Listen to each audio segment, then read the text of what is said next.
1. Seorang bayi perempuan berusia 3 bulan dibawa ibunya ke rumah sakit dengan keluhan batuk, demam, dan pilek sejak 2 hari lalu. Anamnesis menunjukkan LNLDJ 123 kali atau menit, LP 64 kali atau menit, suhu tubuh 38,7 dC, tampak napas cuping hidung dan retraksi. Pemeriksaan paru, suara napas vesikuler dengan wheezing, tidak didapatkan ronki. Hasil darah tepi, Hb 9 gram atau DL, HT 30, leukosit 9.000 per ul, trombosit 180.000 per ul. Hasil ronsen, hiperarasi dan emfisematos. Penata laksanaan yang tepat untuk pasien tersebut adalah A. Albuterol 5 mg, B. Cotrimoxazole 4 mg, C. Ampicillin 25 mg atau kali, D. Ampicillin chloramphenicol, E. Oksigenasi dengan nasal prongs. Jawaban, E. Oksigenasi dengan nasal prongs.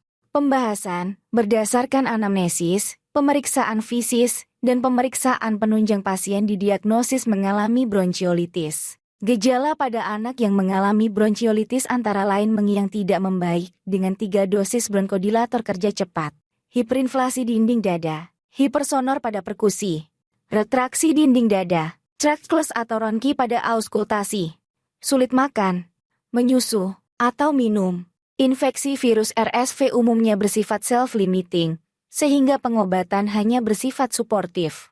Penata laksaan untuk pasien tersebut yaitu A. Oksigenasi. Pemberian oksigen pada semua anak dengan mengi dan distres pernapasan berat dengan metode nasal prongs, kateter nasal, atau kateter nasofaringal dengan kadar oksigen 30-40%. Penggunaan kateter nasal lebih dari 2 L atau menit dengan kebutuhan rawat dipicu. Pada bayi prematur dan masih berusia muda lebih disarankan menggunakan nasal prongs. B. Terapi cairan rumatan. C. Steroid. D. Antibiotika. E. Inhalasi. 2. Jenis obat yang ditujukan pada pasien yang tidak bisa menelan obat secara langsung, mual parah, atau harus menjalani puasa sebelum dan sesudah operasi disebut dengan obat.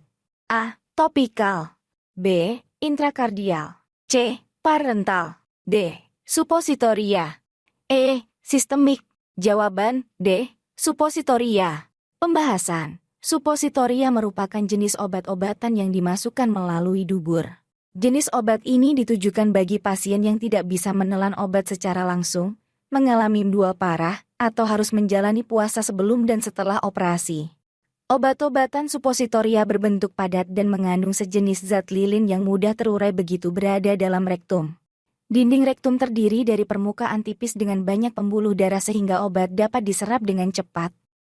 3. Ganglion paling umum ditemukan pada bagian-bagian tubuh di bawah ini, kecuali A. Sisi telapak pergelangan tangan, B. Sendi ujung jari kaki, C. Siku, D. Lutut, E. Bagian atas pergelangan kaki. Jawaban, C. Siku. Pembahasan, ganglion adalah tumor atau pembengkakan non-kanker di atas sendi atau selubung penutup tendon, dalam kurung, jaringan yang menghubungkan otot ke tulang. Ganglion paling umum ditemukan di bagian atas pergelangan tangan, sisi telapak pergelangan tangan, pangkal jari di sisi telapak, dan bagian atas sendi ujung jari. Lokasi yang umum berikutnya adalah pada pergelangan kaki. Pada kasus yang lebih jarang, ganglion juga bisa muncul di daerah lutut. 4. Metode penilaian status gizi secara langsung yang digunakan untuk melihat ketidakseimbangan asupan atau konsumsi protein dan energi dalam tubuh seseorang disebut dengan penilaian A. Biokimiawi, B. Biofisik, C. Antropometri, D. Klinis, E. Metodis. Jawaban, C. Antropometri. Pembahasan, antropometri adalah berbagai macam pengukuran dimensi tubuh dan komposisi tubuh dari berbagai tingkat umur. Berbagai jenis ukuran tubuh antara lain tinggi badan, berat badan, lingkar lengan atas, dan tebal lemak di bawah kulit.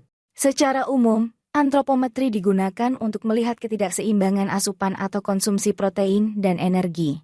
Ketidakseimbangan ini terlihat pada pola pertumbuhan fisik dan proporsi jaringan tubuh seperti lemak, otot dan jumlah air dalam tubuh. 5. Seorang laki-laki berusia 50 tahun datang ke praktek dokter umum ingin berkonsultasi mengenai pencegahan malaria.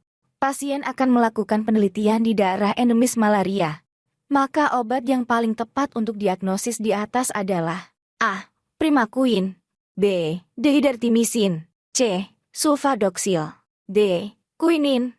E. Chloroquine. Jawaban E. Chloroquine. Pembahasan. Seorang laki-laki berusia 50 tahun datang ke praktek dokter umum ingin berkonsultasi mengenai pencegahan malaria. Pasien akan melakukan penelitian di daerah endemis malaria. Maka obat yang paling tepat untuk diagnosis di atas adalah chloroquine. Obat tersebut diberikan sebanyak 2 kali. Tahap pertama diberikan seminggu sebelum berangkat ke daerah rawan dan tahap kedua di minggu keempat setelah pulang. Obat ini juga dapat diberikan pada ibu hamil. 6.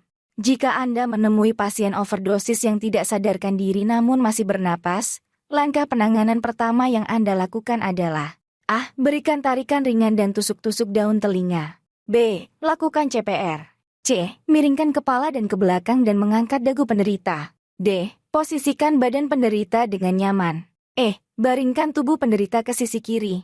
Jawaban C. Miringkan kepala dan ke belakang dan mengangkat dagu penderita. Pembahasan. Berikut ini adalah langkah-langkah penanganan pertama yang bisa dilakukan pada penderita overdosis obat. A. Segera hubungi unit layanan gawat darurat, dalam kurung, 118/119, jika penderita telah ambruk dan tidak bernapas. B. Jika penderita dalam keadaan sadar namun gelisah, paranoid, bingung, atau gusar cobalah untuk menenangkannya. C. Jika penderita tidak sadar dan tidak bernapas lakukan CPR. D. Jika penderita tidak sadar namun masih bernapas, pastikan jalan napasnya tidak tersumbat dengan cara memiringkan kepala bagian belakang dan mengangkat dagu. E. Cari tahu penyebab overdosis penderita. Jika korban dalam keadaan sadar, tanyakan apa yang dikonsumsinya, kapan terakhir dikonsumsi, seberapa banyak, dan bagaimana cara mengonsumsinya. Jika korban tidak sadar, periksa sekelilingnya. Jika ditemukan botol, plastik, jarum, suntikan, atau muntahan, segera simpan atau ambil sampelnya untuk diberikan pada petugas medis guna analisis lebih lanjut. F. Jangan tinggalkan penderita sendirian sampai petugas medis datang. 7. Doxazocin adalah jenis obat antihipertensi yang bekerja dengan cara menghambat hormon agar tidak mengikat reseptor alfa. A. Adrenalin. B. Katekolamin. C. Dopamin. D. Serotonin. E. Insulin. Jawaban B. Katekolamin. Pembahasan. Penghambat alfa bekerja dengan cara menghambat hormon katekolamin agar tidak mengikat dengan reseptor alfa. Hasilnya, sirkulasi darah berjalan lancar, jantung berdenyut secara normal, dan tekanan darah menurun. 2 jenis obat penghambat alfa ialah doxazocin dan trazocin. 8. Adanya tindakan medis yang mengakibatkan dampak berupa penyakit tertentu, mengacu pada konsep A. Iatrogenesis klinis. B. Iatrogenesis sosial. C. Medikalisasi. D. Demedikalisasi. E. Hospitalisasi. Jawaban A. Iatrogenesis klinis. Pembahasan. Berikut ini adalah beberapa istilah dalam sosiologi kesehatan. A. Iatrogenesis klinis. Penyakit klinis yang muncul dari sebuah penanganan medis. B. Iatrogenesis sosial. Penyakit sosial muncul dari sebuah penanganan medis. C. Medikalisasi. Proses ekspansi unsur-unsur dan profesi medis ke ranah kehidupan. D. Demedikalisasi, yakni proses ditariknya unsur-unsur medis dari beberapa ranah kehidupan. E. Hospitalisasi. Proses diterimanya pasien masuk ke rumah sakit untuk dirawat. 9. Berikut ini adalah contoh-contoh obat topikal digunakan untuk mengatasi psoriasis, kecuali A. Krim steroid. B. Sabun coaltar. C. Antralin. D. Kalsipotriena. E. Methotrexate. Jawaban E. Methotrexate. Pembahasan. Psoriasis berupa lesi kering di kulit, biasanya gatal dan tidak nyaman, tetapi pengobatan yang tepat dapat membantu mengatasinya. Dokter mungkin akan menyarankan krim, lotion, semprotan, solusio, dan salep. Semua obat ini disebut obat topikal, yang berarti Anda mengaplikasikan atau mengoleskan langsung pada kulit atau kulit kepala. Beberapa jenis obat topikal yang bisa digunakan adalah pelembab atau lotion, antralin, kalsipotriena, krim vitamin D, sabun coaltar, shampoo anti ketombe, DLL. Sementara, pengobatan sistemin untuk psoriasis antara lain methotrexate, ciklosporine, retinoid, DLL. 10. Pemeriksaan yang diperlukan untuk mengetahui apakah penderita memiliki kelainan pada kelenjar getah beningnya atau tidak adalah dengan melakukan A. Biopsi sumsum tulang. B. Biopsi jarum. C. Biopsi kulit. D. Biopsi bedah. E. Biopsi punch. Jawaban B. Biopsi jarum. Pembahasan. Biopsi jarum biasanya dipilih untuk mengambil sampel jaringan kulit atau jaringan yang mudah diakses di bawah kulit. Selama prosedur biopsi ini, jarum khusus akan digunakan untuk mengekstrak sel dari jaringan yang abnormal. Biopsi jarum digunakan untuk mengambil sampel benjolan yang mencurigakan pada payudara, maupun pada pembengkakan kelenjar getah bening. 11. Manakah di antara jenis obat OAT di bawah ini yang dapat menyebabkan gangguan penglihatan? A. Rifampicin. B. Isoniazid. C. Ethambutol. D. Pirzinamid. E. Streptomycin. Jawaban C. Ethambutol. Pembahasan. Berdasarkan Pedoman Nasional Penanggulangan Tuberkulosis dan IPD Jilid II, berikut adalah daftar obat OAT dan penata laksanaannya. A. INH. Neuropati perifer, dalam kurung, menyebabkan kesemutan, rasa terbakar di kaki dan hepatotoksik, dapat dicegah dengan pemberian vitamin B 6100 mg atau hari. B. Rifampicin, menyebabkan hilangnya nafsu makan, mual, sakit perut, warna kemerahan pada urin, dan hepatotoksik. C. Pirasinamid, menyebabkan nyeri sendi dan asam urat. D. Streptomycin, menyebabkan nefrotoksik, gangguan nervus, dalam kurung, tuli, dan gangguan keseimbangan. E. Ethambutol, menyebabkan gangguan penglihatan. 12. Pemberian vaksin DTP-HB dilakukan sebanyak 3 kali untuk bayi di usia 2,3 dan 4 bulan yang pemberiannya harus didahului dengan 1 dosis vaksin pada saat bayi lahir. A. DTP. B. TT. C. Hepatitis A. D. Hepatitis B. E. BCG. Jawaban B. TT. Pembahasan. Vaksin DTP-HB berguna sebagai pencegahan terhadap penyakit difteri, tetanus, pertusis, dalam kurung, batuk rejan, dan hepatitis B. Vaksin DTP-HB diberikan 3 kali untuk usia 2, 3, dan 4 bulan, namun didahului 1 dosis vaksin hepatitis B pada saat lahir. 13. Keadaan inflamasi kronik dengan penyempitan saluran pernapasan yang reversible dan ditandai dengan wheezing berulang, sering disertai batuk yang menunjukkan respons terhadap obat bronkodilator dan antiinflamasi merupakan tanda-tanda dari penyakit. A. PPOK. B. Asma. C. Pneumonia. D. Bronkiolitis. E. Tuberkulosis. Jawaban B. Asma.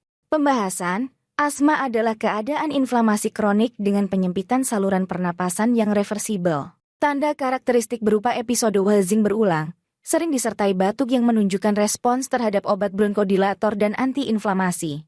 Antibiotik harus diberikan hanya jika terdapat tanda pneumonia. 14. Infeksi yang terjadi pada penderita yang sedang dirawat di rumah sakit di mana infeksi ini belum ada pada waktu penderita masuk ke rumah sakit, atau infeksi residual pada waktu dirawat di rumah sakit sebelumnya adalah pengertian. A. Infeksi intravaskuler. B. Infeksi nosokomial. C. Infeksi lokal. D. Infeksi sistemik. E. Infeksi inheren.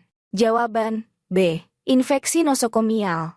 Pembahasan infeksi nosokomial adalah infeksi yang terjadi pada penderita yang sedang dirawat di rumah sakit di mana infeksi ini belum ada pada waktu penderita masuk ke rumah sakit, atau infeksi residual pada waktu dirawat di rumah sakit sebelumnya, termasuk juga infeksi yang muncul setelah penderita keluar rumah sakit, dan juga infeksi yang mengenai staf dan fasilitas rumah sakit.